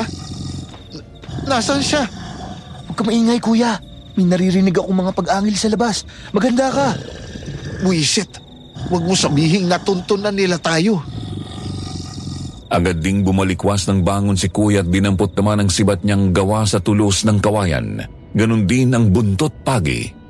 Mabilis pero maingat kaming kumilos sa loob ng bahay para hindi maramdaman ng kung sino mang nasa labas ang presensya naming dalawa. Isinuot din namin ang hintura na ibinigay sa amin ni Nana Marcela para itago sa mga aswang ang amoy namin. Agad akong sumilip sa maliit na siwang ng bintana at ganon na lang ang gulat ko nang makita kong nandoon si Lazaro sa di kalayuan kasama ang kanyang mga alipores. Kuya, si Lazaro! Punyeta, nasaan na ba si Isabel? Hindi ko alam kuya, pero hindi ko siya nakikita sa paligid. Mukhang hinahanap din siya ng mga buwisit na yan. Lumabas kayo riyan, mga tampalasan! Alam kong dito kayo nagtatago. Ilabas ninyo sa Isabel kung ayaw niyong ubusin namin ang lahat ng tao rito sa lugar ninyo. O kung ayaw ninyong patayin ko ang matandang ito. Literal na nanlaki ang mga mata ko nang makita kong inilabas ng kanang kamay niyang si Amado mula sa gitna ng kumpulan nila si Nana Marcela. Antimano tatayo na agad sana ako at susugod sa kanila pero nagawang pigilan ni Kuya Punsoy ang balikat ko. Huwag ka magpadalos-dalos, tol. Baka lalong mapahamak si Nana kapag sumugod tayo ng hindi nag-iisip. Tingnan mo. Hindi sila makalapit dito sa kubo. Ibig sabihin, talagang may epekto sa kanila ang sakahan. Anong gagawin natin kuya? Siguradong kapag hindi tayo lumabas, papatayin nila si Nana. Hayaan mo muna ako mag-isip, tol. Kumalma ka muna. Mas lalo tayong mapapahamak kapag pinairal natin ang taranta at takot natin. Hindi na ako nakasagot pa kay Kuya. Naikuyom ko na lang ang kamao ko, Sir Jupiter, habang nakasilip ako sa siwang at binabantayan ang mga susunod nilang kilos. Maya-maya nagulat na lang ako nang biglang lumabas si Kuya ng bahay. Kuya, anong ginagawa mo? Diyan ka lang, tol. Kuya! Langya, akala ko ba mag-isip muna kami ng solusyon? Si Isabel bang hinahanap mo, Lazaro? Nandiyan siya sa loob ng kubo. Kung siya lang naman ang kailangan mo, ibibigay ko siya sa iyo nang walang kahirap-hirap. Pero akin na muna ang nanang ko. Anong ginagawa nito ni Kuya? Nasisiraan na ba siya ng bait? Anong akala mo sa akin, tanga? Hindi mo ko madaling mauuto, bata. Ilabas mo muna si Isabel at ibibigay ko sa iyo ang matandang ito. Huwag, Punsoy! Huwag na huwag mo gagawin yan, kundi malilintikan ka sa akin. Hindi ninyo alam kung anong klaseng gulo ang pwedeng mangyari kung ibibigay ninyo si Isabel sa walang hiyang aswang na to. Sinisigurado ko sa inyo, uubusin niya tayo. Tumahimik ka, tanda. Biglang tinampal ni Lazaro sa mukha si Nana Marcela gamit ang likod ng palad nito at kitang-kita ko mula sa pwesto ko kung paano tumalsik ang dugo sa bibig niya dahil doon. Talagang umakyat lahat ng dugo ko sa ulo. Nang galaiti ako noon at gigil na gigil akong sugurin si Lazaro pero pinakalma ko ang sarili ko. Ang ginawa ko'y hinanap ko mula dun sa baul namin yung sumpak na ginawa namin ni Kuya. Isang sumpak na matagal nang nakababad sa napakaraming kumpul ng mga bawang. Ganon din ang mga bala nito. Itinutok ko yun dun sa maliit na siwang kung saan ako nakasilip kanina. Handa ko na sanang paputokin yun nang bigla na lang mula sa kung saan ay lumabas si Isabel at nagpakita sa harap ng mga aswang na humahanap sa kanya. Isabel, anong... Pero hindi na nakaumang pa si Kuya Punsoy, Sir Jupiter, dahil sa isang iglap ay hinugot ni Isabel mula sa kanyang tagiliran ng isang bolo. Tapos ay para siyang ipu-ipong bigla na lang umikot sa pwesto ng mga aswang at iwinasiwas yun dahilan para magsirita ng dugo ng mga ito sa hangin. Walang hiya ka, Isabel. Walang hiya ka. Ikaw ang pumatay sa ama ko. Amado, hulihin ninyo ang babaeng yan. Isabel, huwag mo hayaang makuha ka nila. Punyeta, anong nangyayari dito? Mamaya na kami magpapaliwanag sa inyo, Benok, Punsoy. Handa na kayo. Tulungan ninyo lumaban si Isabel. Nang marinig namin yun kay Nana, parang otomatik kong kumilos ang katawan namin ni Kuya. Tumalon ako mula dun sa bintana ng kubo namin tapos mabilis akong nakipagbuno sa isa sa mga aswang na kasama ni Lazaro. Taga dito, taga doon, hampas dito, hampas doon. Napakarami mo nang pinatay sa mga kalahi namin, Isabel. Pagkatapos mo kong linlangin at akitin, ito lang pala ang balak mong gawin. Pati ang mga inosenteng aswang sa lugar na ito, idinamay mo sa galit mo sa amin. Iginanti ko lang ang mga magulang ko, Lazaro. Kayong mga aswang, Hindi dapat kayo nabubuhay dito sa mundo kasama namin. Papatayin kita, Isabel! Papatayin kita! Nagtangkang sumugod si Lazaro, Sir Jupiter, pero wala siyang nagawa ng isang malakas na wasiwas ang ginawa ni Isabel sa hawak ng itak. Napahiyaw si Lazaro sa sakit.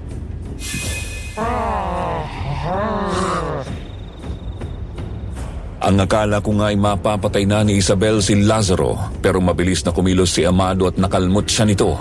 Buti na lang at nandoon si Kuya Punsoy sa malapit at nagawa rin itong protektahan si Isabel laban sa iba pang aswang sa paligid. Aaminin kong ng mga sandaling yon wala halos akong naitulong sa laban dahil sa totoo lang ay naguguluhan pa talaga ako sa nangyayari. Hindi ko inaasahan na ganun kagaling lumaban si Isabel. Para siyang sanay na sanay. Eksperto siya sa paghawak ng itak at sa pagpatay ng aswang. Malayong malayo siya sa Isabel na nakilala namin. Ang Isabel na kailangan naming iligtas at protektahan laban sa mga aswang. Amado, umatras na tayo. Malapit nang mag-umaga. Siguradong madedehado tayo. Mga kasama, narinig niyo ang pinuno? Halina kayo! Hindi pa tapos ito, Isabel. Tandaan mo yan. Babalikan ko kayo. Dahil may sugat na rin si Isabel ng mga sandaling yon, Sir Jupiter, hindi na niya nagawa pang habulin sila Lazaro nang tumakas sa mga ito. Hanggang ngayon, kapag inaalala ko ang gabing yon, hindi pa rin ako makapaniwala na nakita mismo ng dalawa kong mata kung papaanong may mga nilalang na lumipad sa himpapawid gamit ang mga pakpak nilang malapaniki. Para bang panaginip lang ang lahat ng yun kapag inaalala ko. Maupo ka muna rito, Isabel. Patingin ang sugat mo. Kaya ko pa. Gas-gas lang to. Si Nana ang tingnan nyo. Baka nasugatan siya ng mga aswang na yun. Ayos lang ako. Pahinga lang ang kailangan na matandang to. Kayo muna ang mag-usap. Sa tingin ko'y kailangan na nating magpaliwanag, Isabel. Yun nga rin ang gusto kong malaman. Ano ka ba talaga, Isabel? Bakit parang sanay na sanay ka sa pagpatay ng aswang? Tol, dahan-dahan lang. Kakagaling lang natin sa gulo. Magpahinga muna tayo at magpalamig ng ulo para makapag-usap tayo ng maayos. May sugat si Isabel. Gamutin muna natin siya. Huwag na, Punsoy. Magpapatulong ako kay Nana mamaya sa pagtali ng benda. Mas mabuti na sigurong sabihin ko na ang lahat. Sigurado ka? Tumango si Isabel at gumawa ng isang malalim na buntong hininga bago siya nag-angat ng tingin sa amin ni Kuya Punsoy at nagpaliwanag. Yung mga bangkay na sunod-sunod na natatagpuan itong mga nakaraan, ako ang may gawa nun. Ano? Yung mga bangkay na putol ang dila at nawawala ang puso? Ikaw ang may gawa nun? Ganun na nga, Benok. Tuwing madaling araw ako pumapatay para hindi na nila magawa pang pagalingin ang kanilang mga sugat. Ang mga uri ng aswang na kinakalaban natin ay may kakayahang makagala at makisalamuha sa mga tao kapag umaga. Pero hindi sila pwedeng abutan ng mismong pagsikat ng araw dahil doon sila nagiging pinakamahina. Kabaliktaran kasi yun ng takip silim na siya naman nagbibigay sa kanila ng kakaibang lakas at kakayahan. Bakit mo yun ginawa? Dahil hindi sila mga tao, Punsoy. Mga aswang sila. Hindi umalis ang iba sa kanila sa lugar na to. At sa totoo lang, ay nagsisimula na naman silang dumami. Alam kasi nila na matanda na ang mga natitirang manunugi sa lugar na to. Nanguhuli sila ng mga dayo at kung minsan, pati mga taga rito na napapalayo o ginagabi sa daan. Kumurap ako. Biglang bumalik sa isip ko ang balitang hatid ni Nana ilang araw ang nakaraan. Ang buong akala namin gawa yon ng mga kasamahan ni Lazaro. Ang hindi namin alam, si Isabel pala ang tahimik na pumapatay sa kanila. Kaya pala palagi siyang nawawala tuwing madaling araw, yun pala ang ginagawa niya. Ayaw kong aminin pero may bahagi sa akin ang nakaramdam na parang pinaglaruan kami sa lihim na yon. Talagang sumama ng matindi ang loob ko. Bakit kailangan mo pang ilihim ang tungkol doon? Pwede mo naman kaming sabihan. Kasi nung una hindi ko na alam kung mapagkakatiwalaan ko kayo. Mga empleyado kayo ng mga kalaban ko. Pangalawa, hindi ako sigurado kung kaya niyong tanggapin ang totoo tungkol sa akin. Ano bang totoo? Isa akong manunugis, gaya ng lolo't lola niyo. Pero lumaki ako sa ibang bayan. Ang mga magulang ko ang mga unang nagturo sa akin. Sila ang una kong kasama sa panghuhuli ng mga aswang. Kung manunugis ka, bakit ka napunta sa poder ni Lazaro? Dahil sa ama niya, siya ang pumatay sa mga magulang ko. Matagal ko yung hinanapan ng paraan. Inaral ko kung saan sila at kung paano sila kumikilos at ano ang mga kahinaan nila. At oo, lumapit ako. Ako ang lumapit kay Lazaro. Hindi totoong kinuha nila ako ng sapilitan. Nilapitan ko si Lazaro para makaganti ako sa ama niya. Sinabi niya sa akin nung unang araw na dumating kayo rito.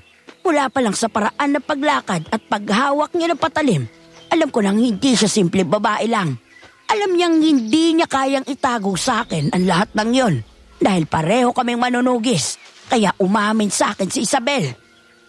Naghintay ako ng pagkakataon noong makapasok ako sa punerarya kung nasaan din naninirahan ng ama ni Lazaro at kung saan ko kayo nakilala. Matagal ko na kayo minamatyagan, Benok Punsoy. At kasama sa plano ko na matuklasan nyo kung ano talagang uri ng nilalang ang among pinagsisilbahan ninyo. Ako ang lumason sa matandang yon, kaya bigla siyang nahina. Hanggang sa makatsyempo ako ng pagkakataong pasukin ng matanda sa kwarto niya at doon ko siya pinatay. Kaya ka pala hinahabol ni Lazaro. Hindi lang dahil pinatay ko ang ama niya, Benok. Totoo ang unang sinabi ko sa inyo. Nalaman ni Lazaro kung ano ko. Na hindi lang ako isang manunugis, kundi isa ring baylani. Yun ang gusto nilang gamitin para palakasin ang lahi nila. Alam kong hindi ko kayang mag-isa ang buong angkan ni Lazaro, kaya minabuti kong sumama sa inyo. Kung ganon, simula pa lang pala. Alam na ni Nana ang lahat. Oo, pero hindi ko sinabi sa inyo agad. Hindi dahil gusto ko kayong paikutin. Matagal ko na kayong kinukumbinse, hindi ba? Na sumunod kayo sa yapak ng lolo at lola ninyo. Pero hindi kayo nakikinig sa akin. Kaya nang dumating si Isabel, nakakita ako ng paraan kung paano kayo pupuwersahin na maging manunugis din na kagaya namin. Nakita ko kung paano nyo ginustong protektahan ang isang dalagang nangangailangan ng tulong. Kaya sinamantala ko yon. Yon ang dahilan kaya itinago namin sa inyo ang tunay at galing na lakas ni Isabel. Sa madaling sabi, ginamit ni Nana Marcela si Isabel para kami mismo ang magkusang magsanay para pumatay ng malintik na aswang na yun. Para akong sinampal ng katotohanan, Sir Jupiter. Pakiramdam ko na loko ako ng matindi. Hindi ko akalaing magagawa yun ni Nana Marcela. Lalong-lalo na ni Isabel pagkatapos ng lahat ng ginawa namin para sa kanya. Para kaming timang na ipinagtatanggol siya gayong sa kanya dapat pala natatakot ang mga aswang. Patawarin niyo sana ako, Benok, Punsoy.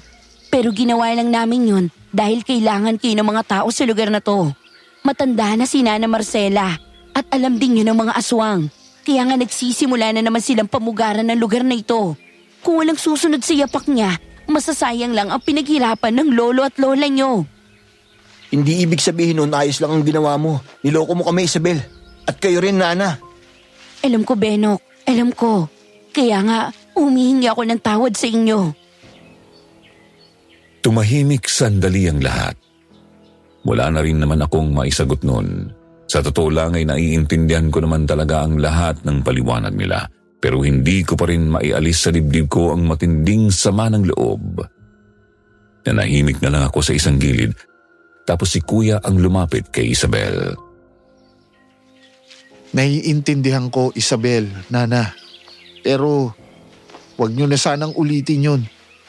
Wag na kayong maglilihim sa amin, pwede ba? Maraming salamat sa iyo, Punsoy. Ano bang susunod na plano? Nagbanta si Lazaro. Siguradong hindi pa rin siya titigil. Ipagpatuloy ninyo ang pagsasanay. Marami pa kayong kailangang matutunan. Huwag kayong mag-alala dahil sa pagkakataong ito, kasama ko na si Isabel sa pagtuturo sa inyo. Si Isabel ang magtuturo? Kung ayos lang sa iyo, Benok. Alam ko masama pa rin ang loob mo sa akin pero baka pwedeng isang tabi mo muna yan. Makipagtulungan ka na muna. Tingin ko mas mabuting makinig tayo, Tol. Sige, sabi nyo eh. Tumayo si Nana Marcela at dahan-dahang pumasok sa silid niya para magpahinga. Si Kuya sumunod ng tingin tapos bumalik sa upuan niya. Si Isabel maingat na tinanggal ang punit na tela sa braso at pinalitan ng malinis. Kita ko ang marka ng kuko sa balikat niya pero parang ni hindi man lang siya apektado noon. Parang sanay na sanay siyang nasusugatan. Nagpatuloy ang pagsasanay namin. Pero simula nang malaman ko ang totoo, unti-unti ko nang inilayo ang loob ko kay Isabel. Hindi dahil galit ako sa kanya o sa ginawa nila ni Nana Marcela. Sa totoo lang ay mabilis ko naman silang napatawad doon. Pinili kong huwag nang makipaglapit ulit kay Isabel. Dahil ayokong maging hanlang sa umuusbong nilang pagtitinginan ng kuya ko ng mga panahong yun. Kumusta ang pagroronda ninyo, Isabel, Punsoy? Wala pa rin, Nana. Wala kaming nahuli. Dumadami ang nangyayaring patayan, pero lalong naging mailap ang mga walang hiyang aswang na yan. Hindi namin alam kung paano namin sila tatakutin para tumigil sila sa ginagawa nila. Hindi naman yan kagagawan ng mga aswang na naninirahan dito sa lugar namin noon pa. Hindi sila ganyan kumilos. Sigurado akong galing sa grupo ni Lazaro ang umatake dito ngayon. Ano kaya kung sugurin natin sila sa lungga nila? Alam naman nating yung punerarya mismong ginagawa nilang taguan. Masyadong delikado yun, Punsoy. Kung noon lang, siguradong papayag ako sa gusto mong mangyari. Pero iba na ngayon. Hindi ko gugustuhin may mapahamak na kahit sino sa atin para lang sa mga aswang na yan. Tama si Isabel. Hindi magandang ideya kung tayo ang susugod sa kanila. Hayaan natin sila na magpunta ulit dito. Mas malaki ang tsansang manalo tayo kapag nandito tayo sa sakahan. Kita ko ang takot sa mukha ni Isabel habang nag-uusap sila ni Kuya. Halatang halata sa boses niya ang pag-aalala. Doon pa lang ay alam ko nang talagang nahulog na nga ang loob nila sa isa't isa. Natawa ako noon sa sarili ko nang makaramdam ako ng kirot sa dibdib. Nang gabing yon, Sir Jupiter, hindi ako makatulog sa pag-iisip. Nagtatalo ang utak at dibdib ko kung tama ba ang binabalak kong gawin. Naririndi na kasi ako noon sa parang hindi matapos-tapos na patayan. Naaaburido na ako sa ganung buhay. Sa isip ko noon hindi na sapat yung ginagawa ni Kuya at Isabel na paghahanap sa mga aswang na umaaligid sa lugar namin. Hindi matatapos ang problema namin kung hindi namin tatapusin ang punot dulo ng lahat ng ito. Kaya naman isang mabigat na desisyon ang ginawa ko. Manong Baydo, oh. Sa wakas, nakabalik din. Amado, bilisan nyo na't isarado nyo na yung tarangkahan. Gusto ko na makapagpahinga. May mga bagong dating na bangkay, alam nyo nang gagawin. Mula sa kinatataguan ko ay kitang-kita ko kung paano manduhan ni Lazaro ang mga tauhan niya sa bakuran ng punerarya. Aligaga namang nagsisunuran ng mga ito na akala mo'y doon nakasalalay ang buhay nila. Napaisip tuloy ako. Noong mga panahong doon pa kami nagtatrabaho ng Kuya, ganun din kami kabilis kumilos kapag minamanduhan kami ng mag-amang Victor at Lazaro. Ni hindi man lang kami nagtaka sa kakaiba at weirdong mga kilos nila. Sino ba naman kasi ang mag-aakala na sa Maynila pa kami talagang makakasalamuha ng mga aswang na literal na kumakain ng laman loob ng tao? Niwala man lang kaming kaalam-alam ni Kuya na nasa bingit na pala kami ng panganib. Nang maisara ni Amado ang gate ng punerarya, sa wakas doon na rin nagsimula ang pag-aabang ko ng tamang oras na isagawa ang plano ko. Naupo ako sa likod ng puno sa bakanting loteng katapat ng punerarya. Nanlalagkit ang balat ko dahil halos ipaligo ko ang hintura para lang hindi ako maamoy ng mga aswang. Gusto ko talagang magtagumpay sa gagawin ko dahil ayoko pa rin namang mamatay. Ayos na siguro tong mga dinamitang to. Umanda kayo sa aking mga aswang kayo. Nang makita kong malapit ng mag-umaga, isa-isa ko nang inihagis sa bubungan ng impyernong lugar na yon ang sindidong mga dinamita na kanina ko pa inihanda. Sunod-sunod ang naging mga pagsabog sa lugar at ramdam kong biglang nagkagulo ang mga aswang sa loob. Sinigurado ko na walang makakakita o makakakilala man lang sa akin habang ginagawa ko yun. May takip ang mukha ko para makasigurado maingat din akong nagtatago sa ibabaw ng malaking puno. Ang akala ng mga aswang na to magandang ideya na ilagay nila ang nakakapangilabot nilang punerarya sa loob ng isang tagong lugar na walang kapitbahay. Hindi nila alam magiging pabor pa pala yun sa akin dahil malaya kung nagawa ang gusto ko. Makaligtas man ang mga damuho sa pagsabog na gawa ng mga dinamita ko, sigurado akong wala naman na silang mapupuntahan. Masusunog sila sa sikat ng araw gaya ng sinabi ni Isabel. Paalis na sana ako nang makita ko si Amado at Mang Arsing na kahit lapnos na ang balat ay pilit na sinasalba ang isang malaking itim na bagahe. Nanlaki ang mga mata ko nang makita kong naglalaman yon ng parang mga sanggol na ang hitsura ay mukhang mga hayop. Kinabahan ako dahil doon, dumampot ulit ako ng isa pang dinamita sa bag ko at yun ang inihagis ko sa direksyon nila. Hinintay kong sumabog muna yun bago ako tumakbo, palayo.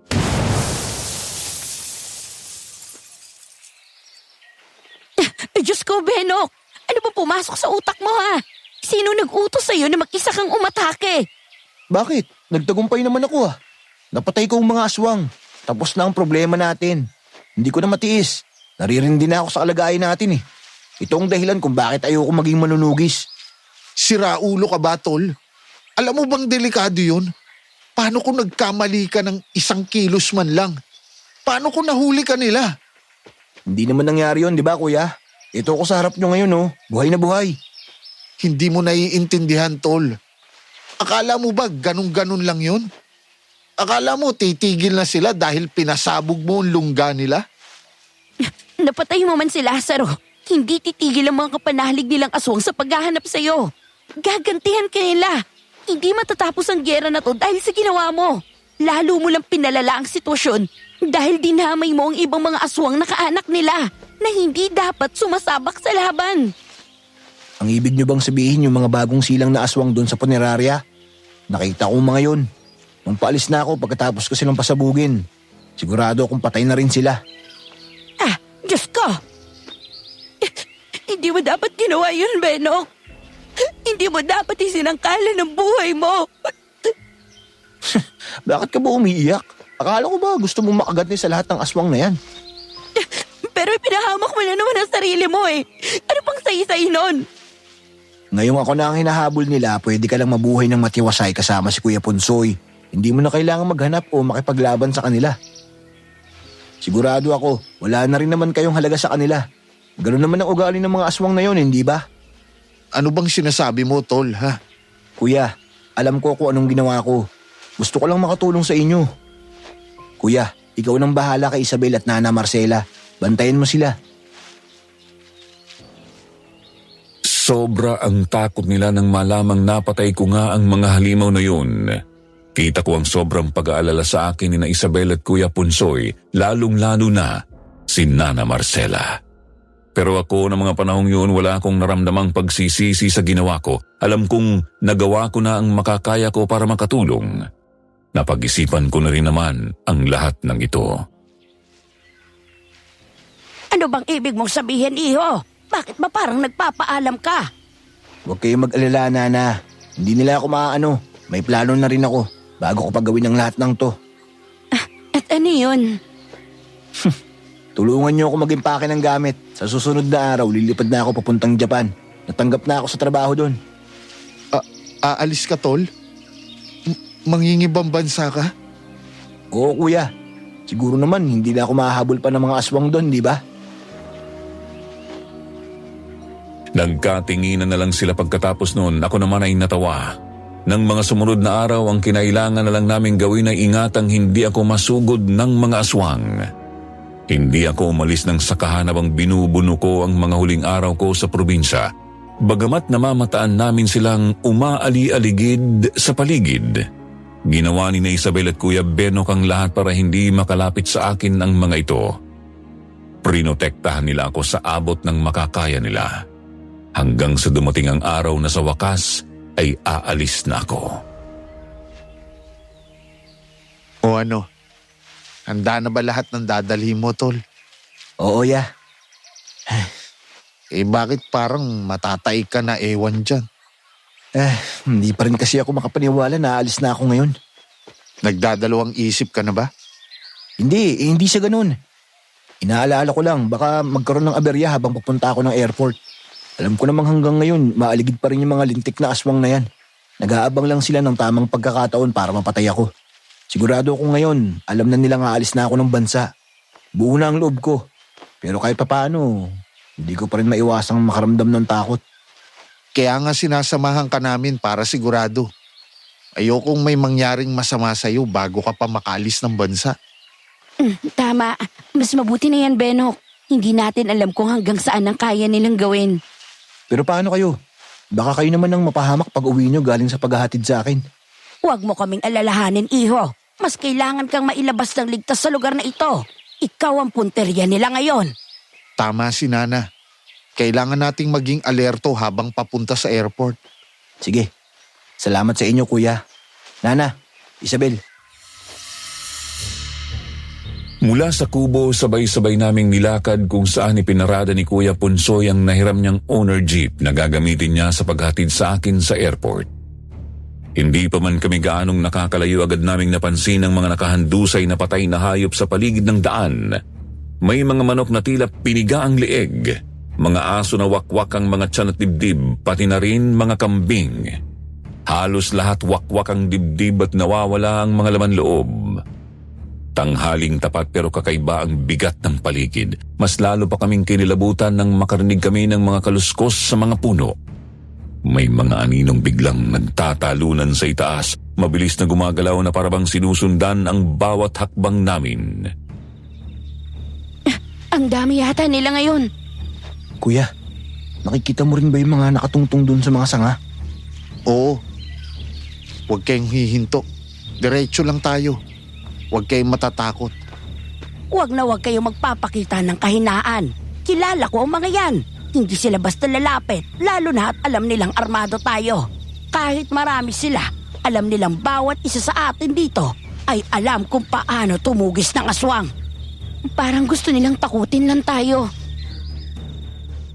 Ramdam naming lahat na hindi ordinaryong katahimikan ang namamayani sa paligid. Maging ang init ng araw, parang walang epekto sa lamig ng hangin na bumabalot sa katawan ko ng mga sandaling yun. Tuloy-tuloy lang kami sa paglakad hanggang sa marating namin ang kinaroroonan ng owner jeep.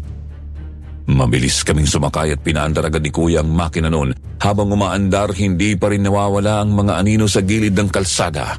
May mga mata na tila kumikislap sa pagitan ng mga sanga ng punong nadadaanan namin. Tila ba mga nakamasid mula sa kakahuyan sa paligid namin. Kuya, bilisan mo pa. Baka bigla silang sumugod. Kalma lang, tol. Hindi sila basta gagalaw hanggat hindi sila sigurado sa ikikilos nila. Mataas din ang tirik ng araw ngayon. Sigurado ako, sinusubukan lang nila tayong paatrasin. Ang presensya ni Benok ang dahilan kung bakit hindi rin sila makalapit ng tuluyan. Alam nilang marami siyang napatay sa lahi nila dahil sa ginawa niyang pag-atake. Kabilang na ang mga itinuturing nilang pinuno. May takot din ng mga yan, para din silang mga hayop. Kahit mga halimaw sila, marunong silang kumilala sa mga nilalang na tumalo sa mga namumuno sa kanila. Sadyang hindi lang nila mapatawad si Benok sa ginawa niyang pandadamay sa mga bagong silang nilang miyembro. Hindi na ako nakapagsalita. Hindi ko alam kung matutuwa ba ako sa sinabi ni Nana Marcela. Lumingon ako sa bintana ng jeep at nakita ko pa ang isa pang patay na hayop sa gilid ng kalsada. Isang baboy na nakabitin sa puno. Butas ang tiyan. Halos masuka ako sa nakikita ko pero hindi pa man natatapos ang kaba ko. Bigla na lang humarang sa daan ng isang grupo ng mga kalalakihan. Nakatitig sila ng diretso sa akin. Galit ang mga ekspresyon ng mukha. Mukha silang mga normal na tao lang pero alam kong hindi. Kuya, ihinto ba tayo? Hindi mga tao yan, di ba? Mga aswang yan. Huwag kayong mag-alala, hindi sila kikilos na masama. Lampasan nyo lang. Sinusubukan lang nila kung aatras tayo. Mababang uri ng mga aswang lang ang mga yan. Nakatayo lang ang grupo ng mga lalaki sa gitna ng kalsada. Wala silang dalang armas pero ang mga mata nila ay puno ng galit. Para silang handang sumugod pero hindi naman sila gumagalaw. Idiniretso ni Kuya ang tingin sa daan at hindi siya natinag sa pagmamaneho. Unti-unti naming nilampasan ang grupo na habang dumadaan kami ay dahan-dahan ding humahawi. Wala ni isa sa kanilang pumalag. Wala ring sumubok para pigilan kami. Tahimik lang silang lahat, parang alam nilang dehado sila. Mukhang malaki pala talaga ang galit nila sa akin, no, kuya? Ikaw talaga, ginawa mo pambiro. Masyado ka namang seryoso, Isabel. Pinagagaan ko lang ang sitwasyon. Yan ang mamimiss ko sa'yo, Tol. Yung pagiging mapagbiro mo. Ito namang si kuya, nagdrama pa. Baka naman mag-iyakan pa tayo niyan, ha? Seryoso ako. Mag-iingat ka dun, ha? Mahirap ang buhay ng mag-isa. Ngayon lang tayo magkakahiwalay ng landas. Uuwi pa naman ako, kuya. Ano ka ba? Tsaka huwag kang mag-alala sa akin. Kayang-kaya ko to. Paglampas namin sa grupo ng mga lalaki, nakahinga kami ng maluwag. Pero hindi pa rin nawala ang kaba. Habang tumatakbo ang jeep, patuloy naming naririnig ang mga kaluskos sa paligid. Minsan parang may humahabol. Minsan naman ay biglang tatahimik. Ramdam ko ang pawis na dumadaloy sa likod ko kahit malamig ang hangin, pero pinilit ko na lang na huwag pansinin ang lahat ng yun para hindi na sila mag-alala pa. Ilang oras din ang biyahe bago kami tuluyang nakarating sa airport. Benok, nandito na tayo. Oo nga. Ay, eto na talaga to. Bumaba na tayo. Ihahatid ka na namin hanggang sa loob. Mukha namang wala nang nakasunod sa atin. Mag-iingat ka doon, iho, ha? Balitaan mo agad kami kapag nakarating ka na doon sa pupuntahan mo. Para naman alam namin na ligtas ka. Salamat, Nana. Salamat din sa inyong lahat. Lalo na sa iyo, kuya. Benok, mag-iingat ka, ha? Kapag hindi mo kinaya doon, tandaan mo may uuwian ka. Huwag ka magdadalawang isip na magsabi. Kasama nila akong naglakad hanggang sa mismong departure area. Minsan pang tiningnan ni Kuya ang paligid, handa kung sakaling may biglang umatake. Pero wala naman ng mga aswang na sumunod sa amin. Niyakap ako ni Kuya at sobra kong naramdaman ang bigat ng loob niya. Si Isabel bakas din ng lungkot sa mukha. Si Nana Marcela naman nakatingin lang sa akin, pero ramdam ko ang tiwala niya. Nakakayanin ko ang bagong buhay sa ibang bansa. Pagpasok ko sa loob ng airport, hindi ko na sila nilingon pa dahil makamagbago pa ang isip ko. At sa wakas, matapos ang lahat ng kaba at panganib, tuluyan akong nakasakay sa eroplano at nakalabas ng bansa. At doon, Sir Jupiter, nagsimula ang panibagong kabanata ng buhay ko. Malayo man ako sa kanila, hindi ko malilimutan ang pinagsamahan namin. Alam ko ng mga panahong yon na mamimiss ko ng sobra ang sakahan, ang mga pinagsamahan namin o kahit yung nakasanayan naming panunugis ng mga aswang sa araw-araw. Naging maayos naman ang buhay ko bilang OFW pagkatapos noon. Ang sabi sa akin ni na Kuya Ponsoy, hindi naman daw kaagad tumigil sa pag-aali-aligid ng mga aswang. Parang inaabangan ng mga ito ang pagbabalik ko. Pero kalaunan, siguro makalipas ang halos 1 buong taon, unti-unti naman nang dumalang ang pagdalaw nila. Nagsimula na rin silang umalis sa lugar namin, lalo at hindi naman tumigil sina Kuya at Isabel sa pagiging manunugis. 15 taon din akong nanatili sa ibang bansa. At sa buong panahong yon ay 2 beses lang yata akong nakabalik ng Pinas. Halos doon ko na naipagpatuloy ang buhay ko hanggang sa magkaroon na rin ako ng sarili kong pamilya. Ngayon, permanente na ulit akong umuwi. Pero dito ako naninirahan sa Maynila kasama ang asawa at 2 anak ko. Nagtayo na lang kami ng maliit na negosyo, isang kainan at isang maliit na auto repair shop na pareho naming pinatatakbo ni Mrs. Samantala, sina Isabel at Kuya Punsoy naman ay masaya pa rin namumuhay hanggang ngayon sa probinsya. Meron na rin silang 3 anak na pare-pareho na rin tapos ng pag-aaral. Kaya naman masasabi kong maganda na rin ang buhay nila ngayon. Madalas din naman kaming magkita at magkumustahan. Hanggang ngayon, Sir Jupiter, wala silang alam tungkol sa naging damdamin ko para kay Isabel noon.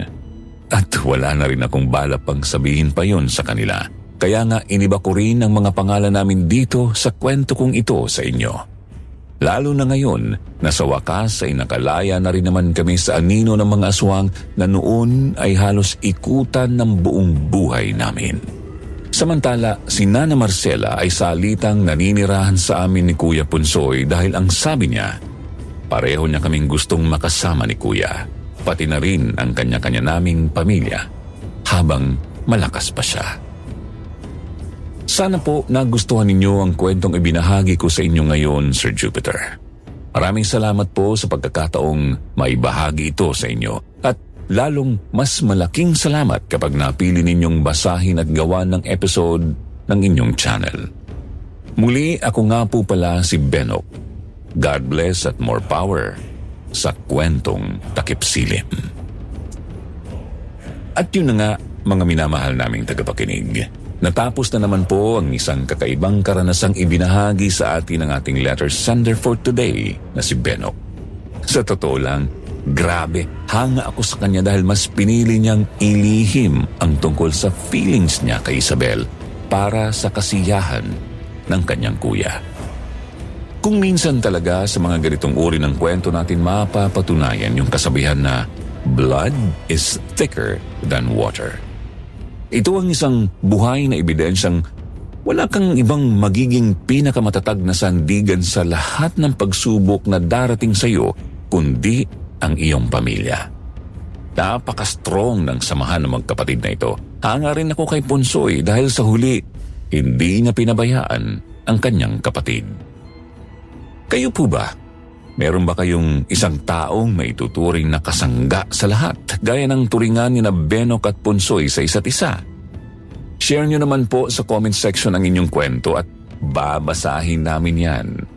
Samahan nyo na rin po syempre ng pag-like at pag-share sa videong ito. Muli, ako po ang inyong lingkod, Jupiter Torres. Hanggang sa susunod na episode.